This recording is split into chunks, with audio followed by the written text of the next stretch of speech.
안녕하세요. 온유의 직자 온유입니다. 미움받을 용기 페이지 47.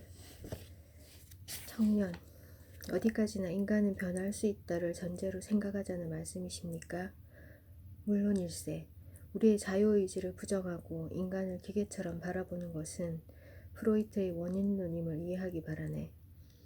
청년은 철학자의 서재를 빙 둘러보았다. 벽의 한쪽 면은 온통 책장으로 뒤덮여 있고 나무로 만든 작은 책상에는 쓰다만 원고 뭉치와 만년필이 뒹굴고 있다.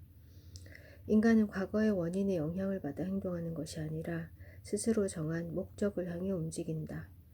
이것이 철학자의 주장이었다. 철학자가 제기한 목적론은 정통적인 심리학의 인과법칙을 근본부터 뒤집는 개념이었기에 청년으로서는 도저히 받아들일 수가 없었다. 어디서부터 넘밖에 나가야 할까? 청년은 숨을 크게 들이마셨다. 알았습니다, 선생님. 그러면 다른 친구에 관해 이야기해보죠. 제 친구 중에 성격이 밝고 처음 만나는 사람과도 허물없이 지내는 Y가 있습니다. 누구에게나 사랑받고 순식간에 주변 사람들을 웃게 만드는 해바라기 같은 남자입니다. 반면에 저는 사람을 잘 사귀지 못하고 비뚤어진 데가 많은 인간입니다. 그래도 선생님은 아들러의 목적론에 근거하여 인간은 변할 수 있다고 주장하시겠습니까? 그렇다네. 나도 자네도. 인간은 누구나 변할 수 있네. 그러면 선생님, 제가 Y 같은 사람이 될 수 있다고 생각하십니까? 물론 저는 Y처럼 되기를 간절히 바랍니다만 현 단계에서라면 어려운 소원일 테지. 드디어 본색을 드러내시는군요. 지론을 철회하시는 겁니까? 그게 아닐세. 자네는 아직 아들러 심리학을 제대로 이해하지 못하고 있어. 아들러 심리학을 이해하는 것이 변화의 첫걸음일세. 아들러 심리학만 이해하면 저도 Y처럼 될 수 있다는 말씀입니까? 왜 그리 서두르나. 답이란 남에게서 얻는 것이 아니라 스스로 구하는 것이라네. 남이 던져준 답은 어차피 대증요법에 불과해. 대증요법이란 원인이 아닌 증상에 대해서만 처치하는 치료법. 예를 들어 머리가 아픈 데는 여러 가지 이유가 있지만 일단 진통제를 주어 머리가 아픈 고통을 경감시키는 것을 말한다. 그건 대증요법에 불과해. 아무런 가치도 없지. 예를 들어 소크라테스는 자신이 직접 쓴 책은 한 권도 남기지 않았지. 아테네 사람들, 특히 젊은이들과 노상에서 끊임없이 대화를 나누고 논쟁을 벌였을 뿐. 그의 철학을 저작이라는 형태로 후세에 남긴 사람은 제자인 플라톤이었어.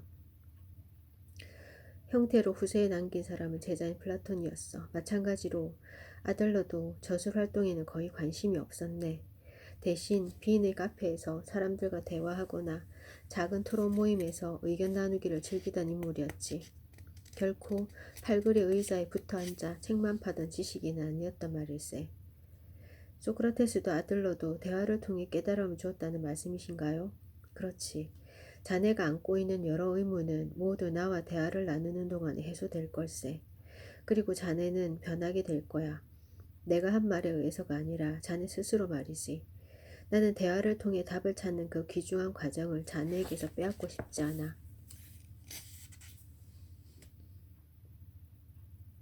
그러면 아까 하던 이야기로 돌아가지. 자네는 Y처럼 더 밝은 사람이 되고 싶은 거로군. 하지만 선생님은 어려운 소원이라고 일축하셨죠. 그건 선생님 말씀이 옳습니다.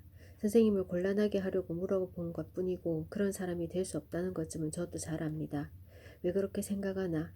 간단합니다. 성격의 차이. 더 자세히 말하면 기질이 다르기 때문입니다. 그러면 이렇게 묻지. 자네는 왜 Y처럼 되고 싶은 거지?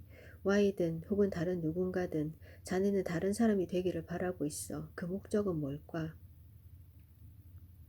방금 전에도 말씀드렸듯이 Y를 좋아합니다. 그 친구처럼 된다면 행복할 것 같습니다.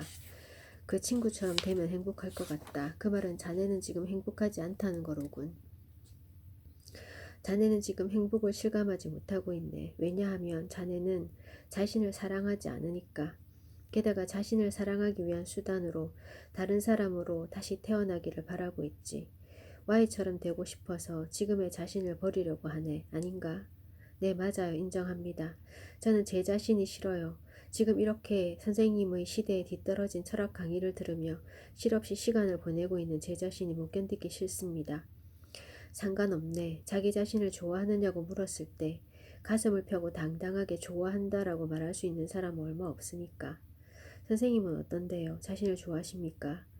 적어도 다른 사람이 되고 싶지는 않아. 이런 나임을 받아들이고 있네. 이런 나라는 것을요. 아무리 Y처럼 되고 싶어도 Y로 다시 태어날 수는 없다네. 알겠나? 자네는 Y가 아니야. 자네는 자네로 살면 되는 걸세. 하지만 이대로의 자네로 살아도 괜찮은가 하면 그렇지는 않네. 행복을 실감하지 못하고 있다면 이대로 괜찮을 리가 없지. 그 자리에 있지 말고 한 발짝 앞으로 나가야 하네.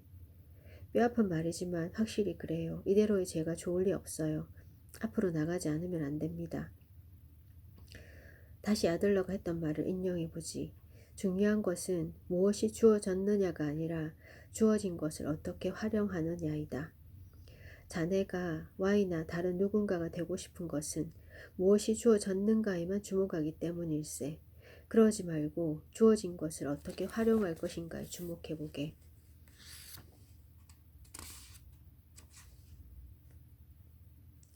자네는 지금 행복을 실감하지 못하고 있네. 삶이 힘들게 느껴지고 심지어 다른 사람으로 다시 태어나기를 간절히 바라고 있지.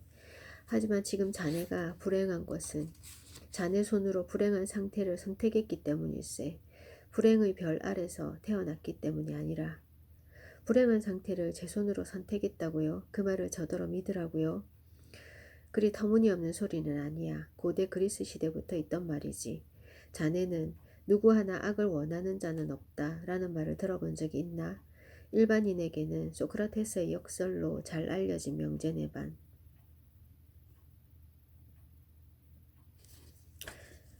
여기서 역설, 파라독스란 모순을 일으키기는 하지만 그 속에 중요한 진리가 함축되어 있는 진술이다. 소크라테스는 모순되거나 해결 불가능한 역설 등을 통해 상대방이 논리의 모순이 있음을 자각시키는 논의를 즐겨했다. 즉 상대방을 해결의 방도를 찾을 수 없는 난관의 상태에 빠뜨린 다음 논리의 모순을 자각하게 했다. 그리스어로는 아포리아라고 한다.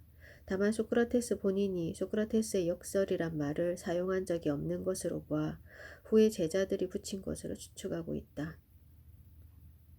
악을 원하는 사람이야 산처럼 많지 않나요? 강도와 살인범은 물론 부정을 일삼는 정치가와 공무원도 그렇고요.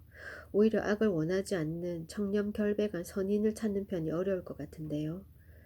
분명히 행위로서의 악은 숱하게 존재하네. 하지만 어떤 범죄자든 순수하게 나쁜 짓을 하려는 의도로 범행을 저지르지는 않네. 모든 범죄자에게는 범행을 저지를 만한 내적인 마땅한 이유가 있지. 가령 금전에 얽힌 원화 문제로 살인을 저질렀다고 하세. 이것도 당사자에게는 마땅한 이유이자 선의 수행이라네. 물론 도덕적인 의미에서의 선이 아니라 자기 자신에게 득이 된다는 의미에서의 선이지만 자신에게 득이 된다고요?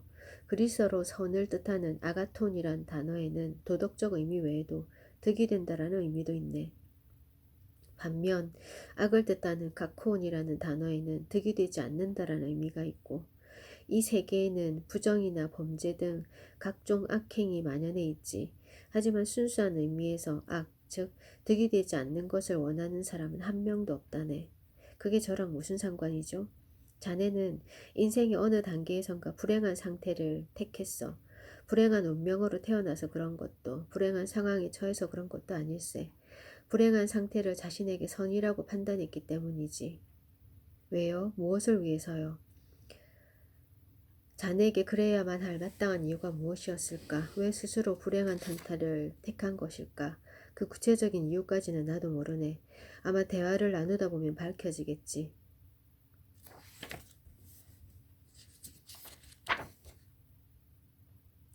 좀 전에 자네는 인간의 성격이나 기질은 변하지 않는다라고 말했네. 아들러 심리학에서는 그런 성격이나 기질을 생활 양식이라는 말로 설명하네. 생활 양식이요?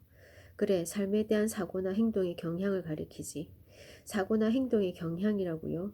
그 사람이 세계를 어떻게 바라보는가, 그리고 자신을 어떻게 바라보는가 하는 의미 부여 방식을 집약시킨 개념이 생활 양식이라고 생각하게. 좁게는 성격에서부터 넓게는 그 사람의 세계관이나 인생관까지 포함하는 말일세. 세계관이라면 가령 나는 비관적인 성격이야 라고 고민하는 사람이 있네. 그것을 나는 비관적인 세계관을 갖고 있어 라고 바꿔서 생각해 보자는 걸세. 문제가 자신의 성격에 있는 것이 아니라 세계관에 있다고 보는 거지.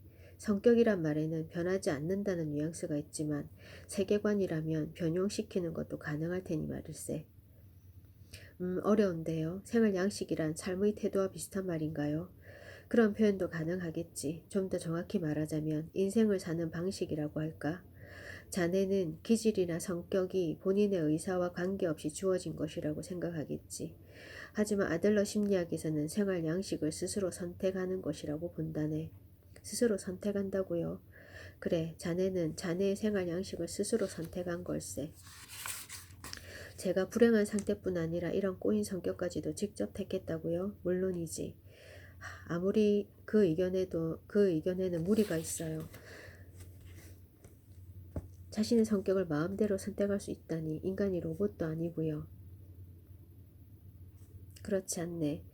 만약 생활 양식이 선천적으로 주어진 것이 아니라 스스로 선택한 것이라고 한다면 다시 선택하는 것도 가능하다는 이야기지. 자네는 지금까지 자네의 생활 양식이 뭔지 몰랐을 거야. 어쩌면 생활 양식이라는 개념조차 몰랐을 테고. 물론 태어나는 것을 마음대로 할 수는 없지. 이 나라에서 태어나는 것, 이 세계에 이 시대에 태어난 것, 지금의 부모 밑에서 태어난 것 전부 내가 택하진 않았으니까. 게다가 그것들은 꽤 영향력을 갖고 있지. 불만도 있을 테고 다른 사람을 보고 저런 환경에서 태어나고 싶었는데 하며 부러워하는 마음도 있을 거야. 하지만 거기서 끝내서는 안 되네. 문제는 과거가 아닌 지금 여기에 있네. 자네는 지금 여기에서 생활 양식을 알게 됐어. 그렇다면 이제부터 어떻게 할 것인가는 자네 책임이야. 여태까지의 생활 양식을 유지하는 것도 새로운 생활 양식을 선택하는 것도 모두 자네 판단에 달렸지. 지금의 생활 양식에 익숙해져서 이대로 변하지 않고 사는 것이 더 편해서 자네는 그런 선택을 했을 뿐이야. 이대로의 나로 살아간다면 눈앞에 닥친 일에 어떻게 대처해야 할지, 그리고 그 결과 어떤 일이 일어날지 경험을 통해 추측할 수 있어. 비유하자면 오래 탄 차를 운전하는 상태인 거네. 이대로의 나로 사는 편이 편하고 안심되는 거지. 변하고는 싶지만 변하는 것이 두렵다는 말씀인가요? 생활 양식을 바꾸려 할 때 우리는 큰 용기가 있어야만 하네. 변함으로써 생기는 불안을 선택할 것이냐, 변하지 않아서 따르는 불만을 선택할 것이냐. 분명 자네는 후자를 택할 테지. 방금 또 용기라고 하셨습니다. 그래, 아들러 심리학은 용기의 심리학일세. 자네가 불행한 것은 과거의 환경 탓이 아니네. 그렇다고 능력이 부족해서도 아니고 자네에게는 그저 용기가 부족한 것뿐이야. 말하자면 행복해질 용기가 부족한 것이네. 나의 인생은 그래서 지금 여기에서 모두 결정되는 것이네.